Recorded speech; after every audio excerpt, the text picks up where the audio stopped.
आइए मित्रों, हमारे YouTube चैनल स्वाध्याय में आपका हार्दिक स्वागत अभिनंदन। आज हम आपके लिए लेकर आए हैं कठोर सेवक धर्म के आदर्श श्री हनुमान, इस विषय पर ज्ञान चर्चा। अगर आपने हमारे चैनल को लाइक और सब्सक्राइब नहीं किया है तो आपसे निवेदन है, कृपया चैनल को लाइक और सब्सक्राइब अवश्य करें। स्वयं भगवान शंकर अपने प्रियतम आराध्य देव भगवान श्री रामचंद्र जी की सेवा के लिए अवतार लेना चाहते हैं। स्वाभाविक ही यह प्रश्न उठा कि सेवा धर्म का निष्ठापूर्वक अनुष्ठान करने के लिए कौन सा शरीर उपयोगी रहेगा। श्री रामचंद्र नर रूप से प्रकट हो रहे हैं। यदि सेवक भी उन्हीं के समान नर होकर प्रकट हो तो जाति, आकार, गुण, धर्म, खान पान, रहन सहन में समानता करनी पड़ेगी। यह सेवा धर्म के विपरीत है। ऐसा विचार करके शंकर ने वानर का शरीर ग्रहण किया। वानर को पकी हुई रसोई या हिंसाजन्य भोजन की आवश्यकता नहीं पड़ती। उसे घर की आवश्यकता नहीं, बिस्तर, श्रृंगार, प्रसाधन आदि अपेक्षित नहीं। कहीं भी कैसे भी काम चल सकता है। हिरण्यगर्भ की समता उनके अनुराग रंजित शरीर में प्रकट है। सदाशिव एवं महाविष्णु का अनुग्रह है, रुद्र की संहार शक्ति है, प्राणवायु का बल है, केसरी की वीतरागिता है, अंजना की बुद्धि है। इस प्रकार सेवा धर्म की समग्रता स्पष्ट दृष्टिगोचर होती है। सब देवताओं के वाहन होते हैं, परंतु मारुत नंदन के लिए उसकी अपेक्षा नहीं है। उनकी सर्वत्र अप्रतिहत गति है। सेवा धर्म की पूर्णता के लिए यह सब अनिवार्य है। न केवल श्री रामभद्र की सेवा के लिए ही, किंतु श्री राम भक्तों की सेवा के लिए भी वे सर्वत्र सर्वदा एवं सर्वथा तत्पर रहते हैं। सीता, लक्ष्मण, भरत, विभीषण, सुग्रीव, वानर, भालू और वर्तमान काल के अयोग्य भक्तों तक की सेवा उनके द्वारा संपन्न होती रहती है। किसी भी स्तर के भक्त की सेवा करने में उन्हें कोई संकोच नहीं। इतना ही नहीं, निम्न से निम्न कोटि के भक्तों को उनसे सेवा लेने में किसी प्रकार का संकोच न हो। मानो इसी कारण वे वानर शरीर से प्रकट होते हैं। लोक व्यवहार में ऐसा देखा जाता है कि अन्याय मार्ग पर चलने वाले बेईमान, चोर, लुटेरे भी उनकी शरण ग्रहण करके और उन्हें जय सिया राम सुनाकर लाभ उठाना चाहते हैं और उठाते हैं। हनुमान जी का शरीर प्रापंचिक अथवा भौतिक नहीं, अनाहत ब्रह्म ध्वनि रूप राम राम के स्पंदन से उनका एक एक क्षण, एक एक कण एवं मन का एक एक संकल्प अनुप्राणित है। श्री राम की ही सेवात्मक अभिव्यक्ति है। प्रत्यक्ष रूप से की गई सेवा सबकी पहचान में आती है, परंतु भक्त का सूक्ष्म दृष्टिकोण परोक्ष रूप से भगवान की सेवा करता है। इसका रहस्य यह है कि जब तक सेवक अपने में अज्ञान और न्यूनता का भाव धारण नहीं करेगा, तब तक वह अपने स्वामी के ज्ञान और पूर्णता को विश्व विस्तृत बनाने की सेवा नहीं कर सकता। इसके लिए आप वाल्मीकि रामायण के 2 प्रसंगों पर ध्यान दीजिए। मारुति मौन सेवा, उनमें रुति शब्द का अभाव ही है। ऐसा भी कह सकते हैं कि उनकी रुति में माँ प्रभा यथार्थ अनुभव भरपूर है। उनकी रुति वाणी भी सीता की वाणी है। उनकी वाणी में परापश्यंती का सौंदर्य वेखरी में भी उतरता है। किष्किंधा कांड के प्रारंभ में भगवान श्री रामचंद्र जी ने स्वयं उनके वाक्य विन्यास की भूरी भूरी प्रशंसा की। वे एक आचार्य के समान लंका में प्रवेश करते हैं। समुद्र उनकी यात्रा में व्यवधान नहीं, उन्हें विश्राम की आवश्यकता नहीं, माया का, छाया का विघ्न प्रभावित नहीं कर सकता। स्वर्ण लंका प्रलोभित नहीं कर सकती। विवेक के समान वे शांतिमय सीता को ढूंढ निकालते हैं और मानो प्रबल वैराग्य अग्नि के द्वारा स्वर्ण लंका को भस्म कर देते हैं। यह सब प्रत्यक्ष एवं भाव गर्भित परोक्ष रूप से भगवान की सेवा है। उनकी सेवामयी दृष्टि उस समय पराकाष्ठा पर पहुंच जाती है जब वे सीता माता से प्रार्थना करते हैं कि आप हमारी पीठ पर बैठ जाइए, मैं अभी आपको श्री राम के पास ले चलता हूँ, आपका विरह दुख कुछ क्षणों में ही मिट जाएगा। इसके उत्तर में श्री जनक नंदिनी सीता के जो प्रखर पातिव्रत्य के उद्गार हैं वे अत्यंत मर्म स्पर्शी है। रामायण निर्माण के संपूर्ण प्रयोजन का दर्शन वही होता है। श्री जानकी जी कहती है कि मैंने अपने जीवन में जानबूझकर कभी पर पुरुष का स्पर्श नहीं किया। रावण ने बलात् मुझे पकड़कर रथ पर बैठाया, यह सही है, परंतु उस समय मैं विवश थी। तुम मेरे पुत्र हो तो क्या हुआ, मैं जानबूझकर तुम्हारा भी स्पर्श नहीं कर सकती। जब मेरे स्वामी समुद्र पार करके आएंगे, शत्रुओं पर विजय प्राप्त करेंगे और अपने पौरुष से मुझे ले जाएंगे, तब उनका यश बढ़ेगा। चोरी से भागकर जाने में उनकी क्या कीर्ति बढ़ेगी। सार रामायण श्री सीता जी का उदार एवं उदात्त महनीय चरित्र है।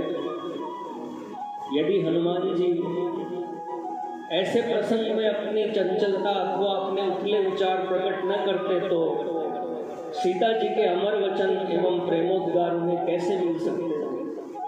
आप सूक्ष्मता से देखें, इस वचन के द्वारा जनता के हृदय में जननी के प्रति सद्भाव की कैसे निरतिशय प्रतिष्ठा जमी है और भगवान श्री रामचंद्र के प्रेमाकुल हृदय को कैसा निरुत्तर शांतिदायी आश्वासन प्राप्त हुआ है जो किसी दूसरे प्रकार से प्राप्त नहीं हो सकता था।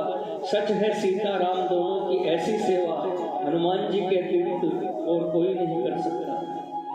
अब दूसरा प्रसंग देखें, श्री सीता जी के हृदय में कितनी करुणामयी उदात्त एवं उदार वृत्ति है। भगवान श्री राम के प्रति कितना अगाध एवं अबाध प्रेम रत्नाकर झलक रहा है। यह श्री हनुमान जी के कारण ही अभिव्यंजना प्राप्त कर सका है। लंका विजय के पश्चात श्री रामचंद्र जी के शुभ संदेश लेकर केसरी किशोर अशोक वन में जाते हैं।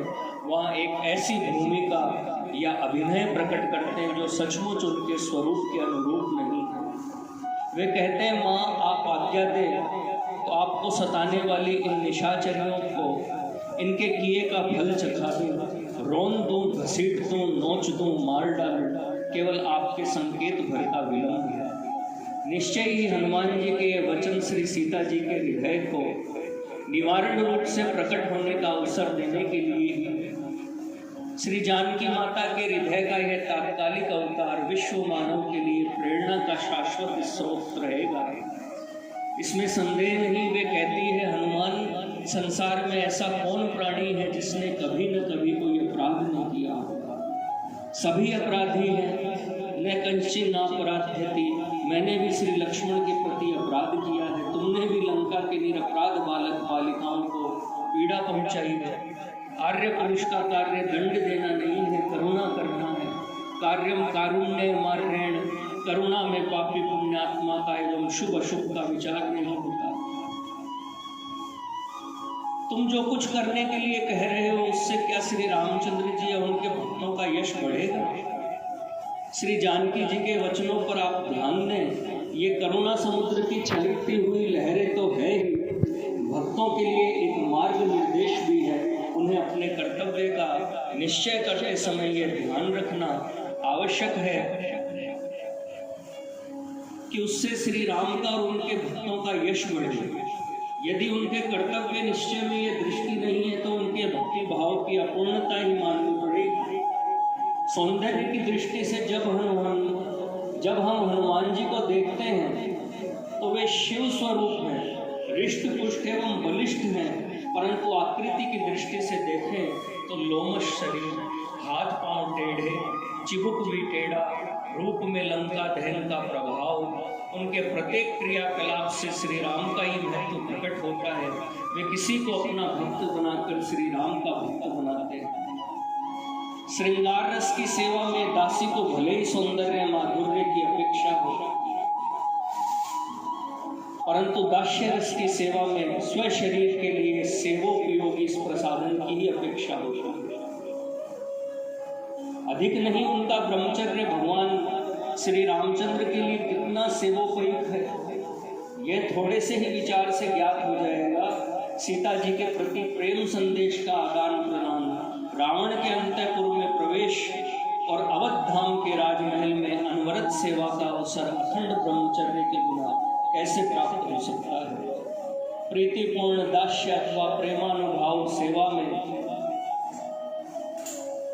प्रेमानुभाव रूप सेवा में अपनी जाति का उत्कर्ष बाधक हो जाता है।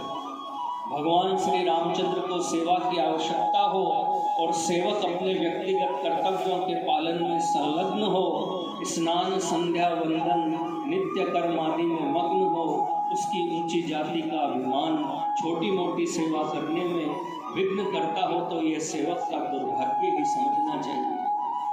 अपने खान पान के लिए पृथक व्यवस्था करनी पड़ती हो, यदृच्छया प्राप्त फल फूल मूल आदि से काम न चल जाता हो तो निश्चय ही प्रेम रस की सेवा धारा के अकुंठ प्रभाव में प्रतिबंध आ जाएगा। अतएव सेवा धर्म केवल अनन्य सेवा के लिए होता है, उसमें स्वयं सेवा नहीं होती, अन्य सेवा भी नहीं होती। स्वामी की सेवा में जो सहायक सेवा होती है वह भले ही अपनी हो या पराई सेवक को स्वीकार है, इसके अतिरिक्त नहीं। श्री हनुमान जी ने उत्कृष्ट जाति के समाश्रयण का परित्याग करके इस भाव को स्पष्ट कर दिया। पुराणों में उल्लेख मिलता है कि बाल्यावस्था में हनुमान जी का बल अप्रतिबद्ध था, कोई उनके क्रियाकलाप में बाधा नहीं डाल सकता था, चांचल्य जाति सिद्ध था, सूर्य तक को निगल जाने का प्रयास किया, ऋषियों के लिए आवश्यक फल मूलदायक वन वृक्ष का विध्वंस किया, ऋषियों ने शाप दिया तुम्हें अपने बल का विस्मरण हो जाए। ये शाप नहीं ज्ञानदान है। इसके कारण अपनी सगुणता और सबलता बाधित हो गई, उपाधि मूलक बल का तिरस्कार हो गया। वे इतने बलिष्ठ होने पर भी सामान्य वानर के समान रहने लगे। सेवक का बल स्वामी की सेवा के लिए प्रकट होने पर ही सार्थक होता है। जब समुद्र लंघन की आवश्यकता पड़ी, जाम्बवान ने बल का स्मरण करा दिया। बस क्या था, बात ही बात में काम पूरा हो गया। श्री हनुमान जी के मन में जाम्बवान के द्वारा उद्वेलित बल में भी यह मेरा बल है ऐसी अभिमति नहीं हुई। उनकी दृष्टि में सब बल स्वामी का बल है, परमेश्वर का बल है। वे न केवल अपने बल प्रकाश को प्रत्युत रावण आदि के बल प्रकाश को भी भगवान का ही बल समझते हैं। वो स्वामी जी ने रावण के सम्मुख जाके बल लवलेश थे और भगवान श्री राम के सम्मुख तव प्रताप बलनाथ कहकर इसी भाव की अभिव्यंजना की है। उनकी अबाधमय दृष्टि में अपना आत्मनिर्बल और निर्गुण ही है। विशेषताएं तो सब परमेश्वर के बल की ही है। भगवान श्री रामभद्र ने मारुति को क्या संदेश देकर सीता के पास भेजा था, ये किसी को ज्ञात नहीं था। यदि ये प्रकट कर दिया जाता कि हनुमान के द्वारा ही संदेश भेजा गया है तो दूसरे वानर अपने कार्य में उदासीन हो जाते एवं अपनी अयोग्यता का मनन करके सैन्य संग्रह में भी उत्साहहीन हो जाते। परंतु अपने स्वामी के मंत्र को संदेश को गुप्त रखने की अद्भुत क्षमता महावीर में देखी गई। साथ ही स्मृति ऐसी है कि करुणा निधान रघुनंदन का संदेश उन्हीं के शब्द में ज्यों का त्यों बोला गया। प्रेम का तत्व श्री राम का मन ही जानता है और वह निरंतर सीता के पास ही रहता है। निश्चय ही सेवक की स्मरण शक्ति कैसी होनी चाहिए, इसका यह उत्तम आदर्श है। सेवक को अपने स्वामी का कार्य संपन्न किए बिना स्वयं किसी की सेवा स्वीकार नहीं करना चाहिए। यह मेनाक के प्रसंग में स्पष्ट है। राम काजों कीन्हे बिनु मोहि कहाँ विश्राम। यह एक अमर वाणी है। नाग माता के सुख से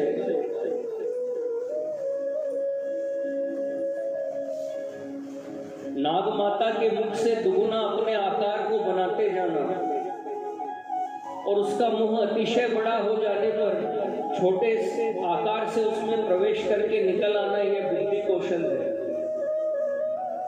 स्वर्ण लंकनी में प्रलोभन में निर्लोभ और उसके भय प्रदर्शन में निर्भय, ये सेवा का ही धर्म दर्शन है।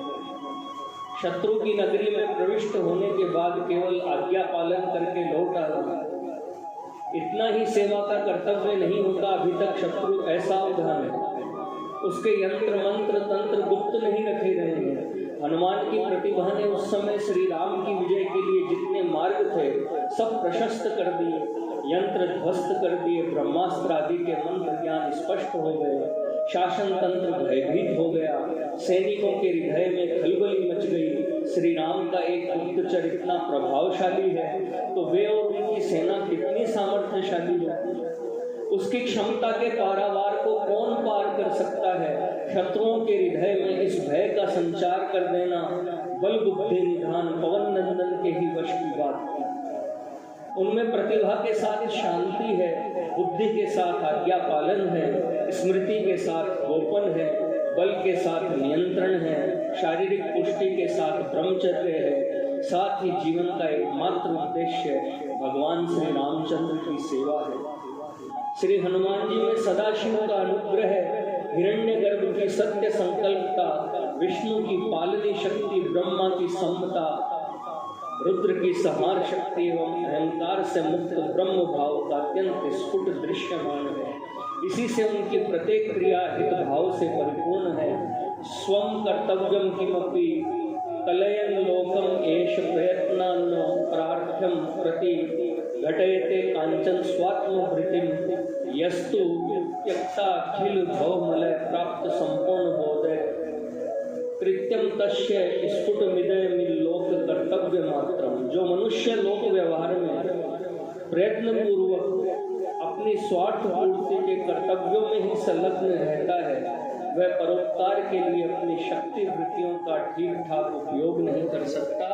परंतु जिस सत्पुरुष ने संसार के संपूर्ण मलों का परित्याग कर दिया है और अपनी पूर्णता का बोध प्राप्त कर लिया है, उसके हृदय में चित्त स्वभाववश जो इच्छा का उदय होता है वह केवल लोकोपकार की दृष्टि से जो कर्तव्य है उन्हीं के लिए होता है। ये अत्यंत स्पष्ट है। मित्रों, यह थी कठोर सेवक धर्म के आदर्श श्री हनुमान इस विषय पर संक्षिप्त ज्ञान चर्चा।